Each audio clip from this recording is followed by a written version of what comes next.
All right. In the juice box, you know who it is. It's your boy, Mr. Devin. And I got another special guest with me today. A very special guest to me.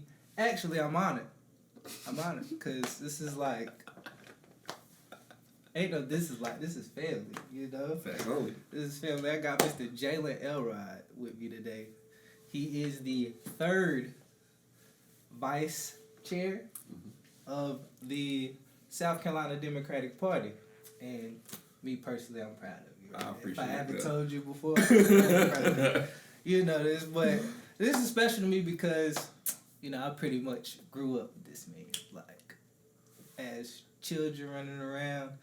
And to see, like, his growth and just to kind of play, like, just to sit in the front seat of it is just, to see where you're at now is just big. And I know you got so much more to go, man, so much more. So I appreciate it. I'm honored, man. That's why I wanted to sit down with you today. And honestly, bro, we just gonna talk, bro. We're gonna get into where you at, as far as within the Democratic Party.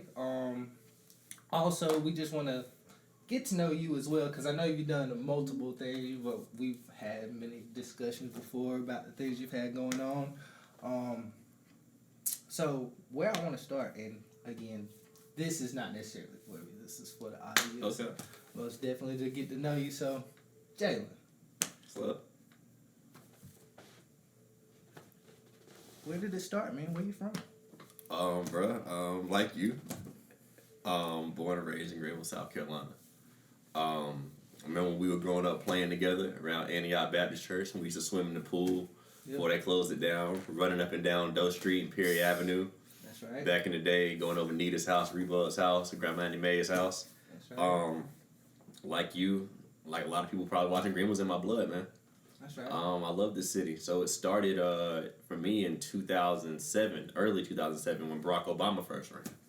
And I was able to intern for his campaign here in South Carolina, running around with people who were working on the campaigns, 14, 15-year-old me knocking on doors, making phone calls, visiting barbershops and beauty salons.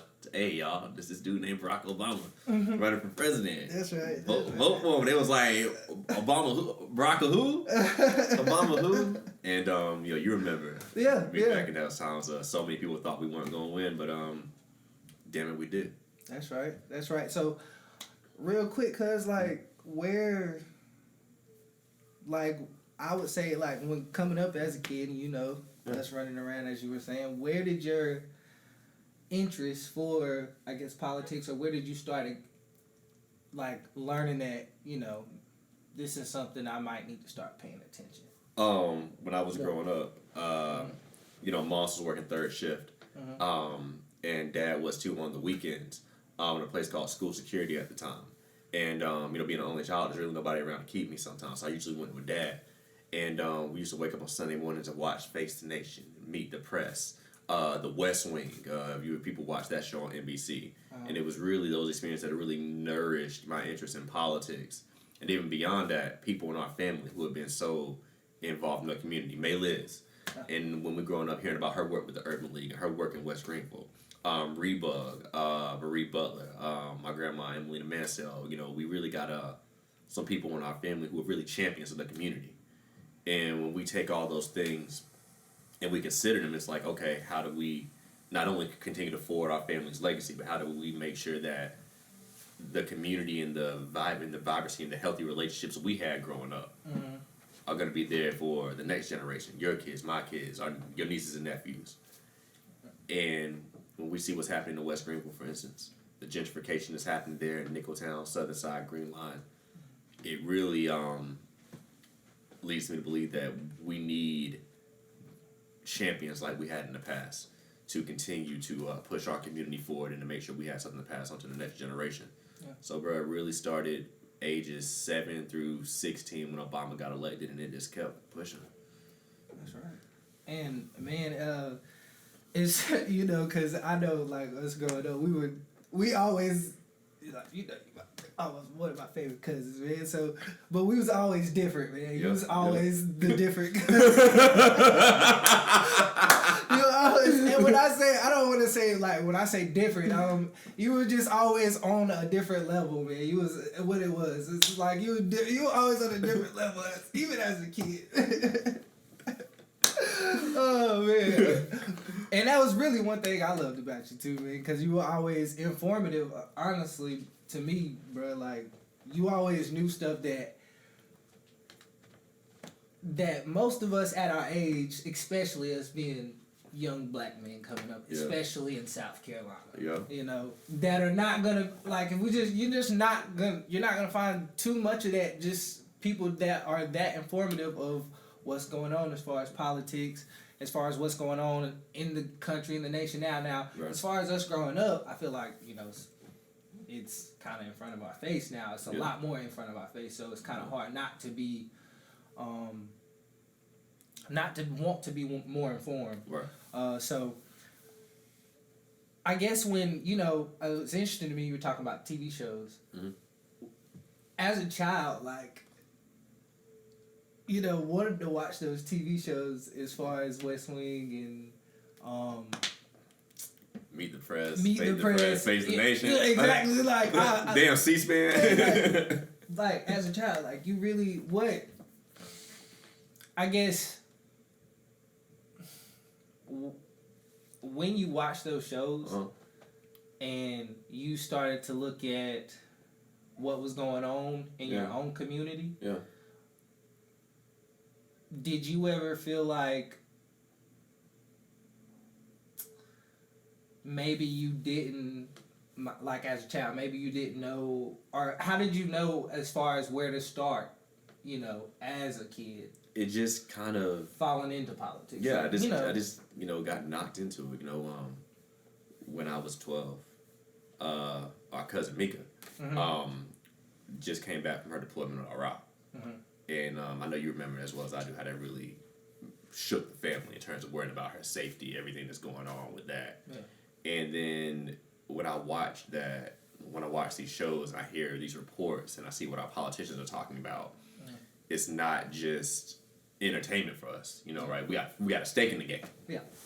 So when I'm hearing these reports, when you hear about people getting killed, getting injured, maimed, it's like, damn, is Mika okay?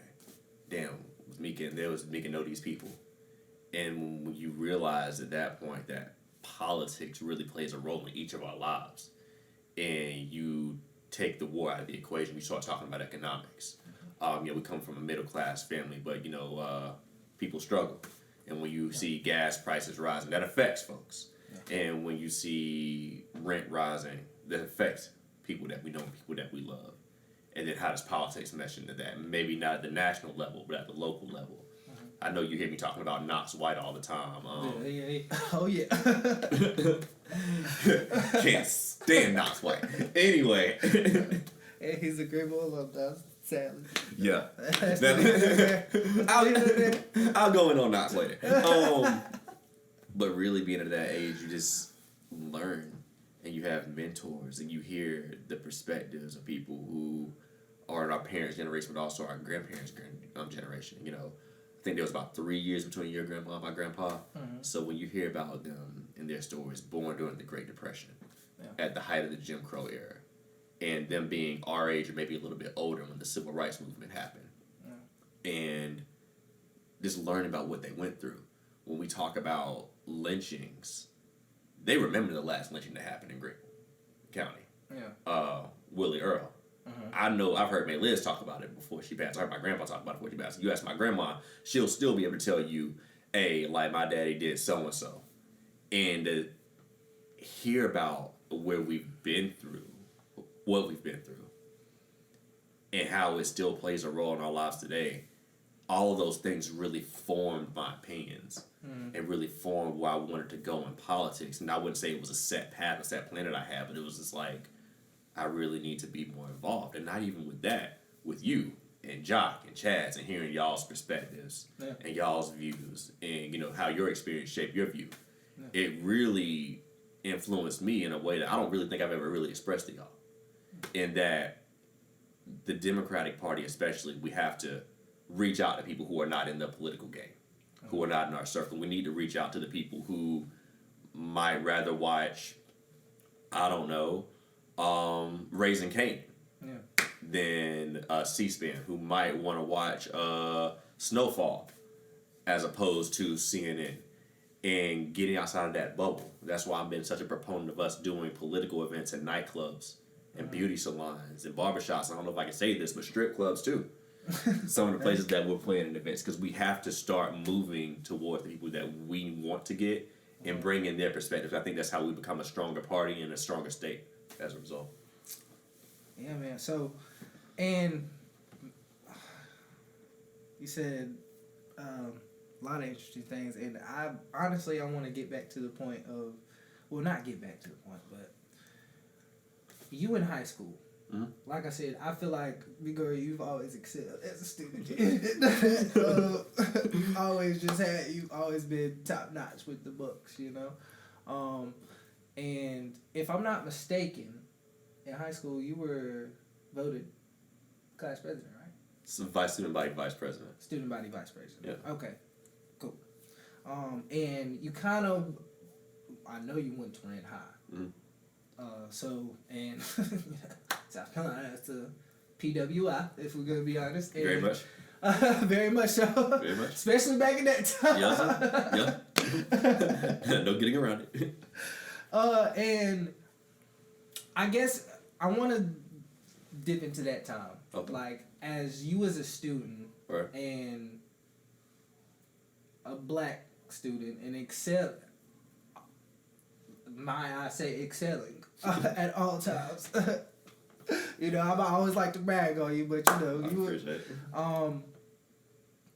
Just coming up through that time and growing up, because that's kind of definitely a pivotal stage, especially in a man's life, yeah. in everybody's life, because it's high school.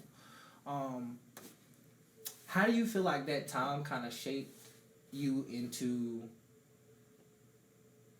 and also getting into, you know, school politics and stuff like that? Yeah. But just that time in that era, how did that shape you into, you know, your beliefs and what it's become today? It was an interesting contrast in that I'm interning every day, making phone calls and knocking on doors for the man who would eventually become the first black president. Mm-hmm. And a few hours before, I was in school with a bunch of rich white kids who were generally virulently racist. Mm-hmm. And very conservative, very Republican. And I'm the oddball out. And I didn't really realize this until I got out of high school. Mm-hmm. I really hated high school. At all, you know, really hated high school. I'm not allowed to cuss. Yeah. Oh, I fucking hated high school. Yes. Yeah, because, you know, you would hear the most racist remarks. Mm-hmm. You know, Barack Obama's campaign mantra was change. Mm-hmm. And I remember these white kids, they posted up a few weeks before the election, change was the acronym for come help a nigga get elected. And, you know, they would say things to him about him like he's a monkey or a witch doctor or you know, a Muslim. There was one teacher actually who we overheard making the joke, well, 10 niggas can't run a McDonald's, how can one run the country? And damn. Yeah, and the disdain that they felt when he got elected in the weeks after, especially after he was inaugurated, I feel like to an extent was taken out on black students. Mm-hmm. Maybe not in the most profound ways like our grandparents would have went through, but, you know, the disdain was there. So, you know, I always think about that contrast and that resentment that was held. And I really think that, and this, you know, might be foreshadowing to an extent that I probably shouldn't engage in, but I really think the disdain that started with Barack Obama's election led to the inevitability of a Donald Trump presidency. But that's a whole nother conversation. Got you. Okay. Well, coming out of high school, right. I know you were, you know, definitely, like I said, you was always top notch in the books, but you was also a pretty fire athlete. You know, was a little, you know, 100-meter demon out there. Okay? Trying to be. So, coming out of high school, you know, like I said, you attended the Naval Academy, Yeah. right? Figures. So during that time, coming up, and if I'm not mistaken, this would have been right as Obama got elected. Obama got elected in 2008. I graduated high school in 2010. So yeah. Yeah. A few years into it. Okay, a few years into it. So during that time, and the experience you had going to the Naval Academy. Yeah. First of all, let me ask you. I think I might know, but I'm just gonna act like I don't. Yeah. What did you major in? Economics. Economics. Okay. So. And usually it's kind of funny because I like to think back when I was 18, I didn't really know what the hell I wanted. Now that I think back, but with you going to such a prestige school and your major, did you think that your future in politics was like you had like that was your set goal? I always knew it was an ambition. At 18, I was really enamored with the idea of America, with the American dream. Really believed in the narrative of America being the land of freedom and opportunity in a way that, in retrospect, was naive and devoid of fact and life experience. And when you're at a place like the United States Naval Academy, where you are ingrained with patriotism, it's compounded. So yeah, I thought I had, and still think I do to an extent, a differing extent, an obligation to serve this nation and to make it better. If you would have asked me when I was 18, did I think America was a racist country, I would have said no.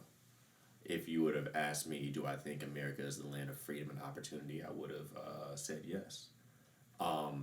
It's those experiences that I think took place while I was at the Naval Academy. Primarily through a few relationships I had, one romantic relationship, but also after I left, especially that summer, that really started shaping my worldview. I was with you the night that I found out, the night that the nation found out that George Zimmerman was not going to face justice for the murder of Trayvon Martin. I actually remember that. Yeah, and it really shook me. You remember we were walking downtown, we went to grab a slice of pizza, and I don't know if you remember this, we walked past these dudes, they said some slick shit. And I was already on edge over what was happening. I think I was really quiet that night. And I wanted to pop off at anybody, but when I looked at them, I saw they were black. I was like, hey, bro, let's just let this go. I wasn't even trying to have any issues with us. Like, bro, this is not the night. Y'all got it. Say what you want to. It's cool.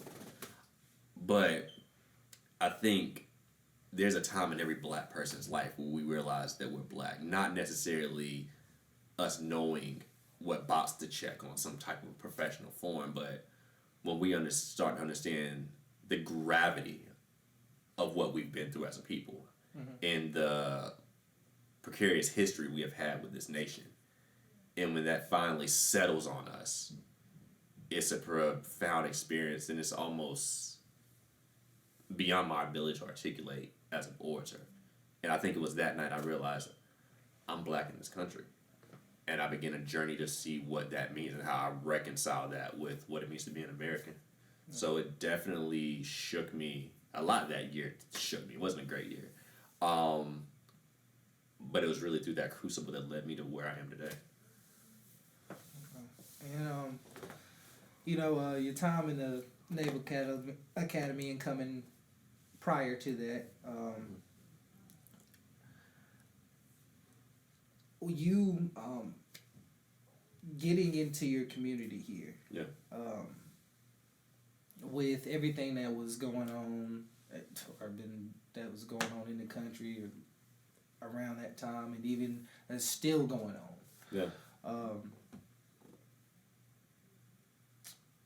Do you ever feel like you're fighting a losing battle? Yeah, hell yeah.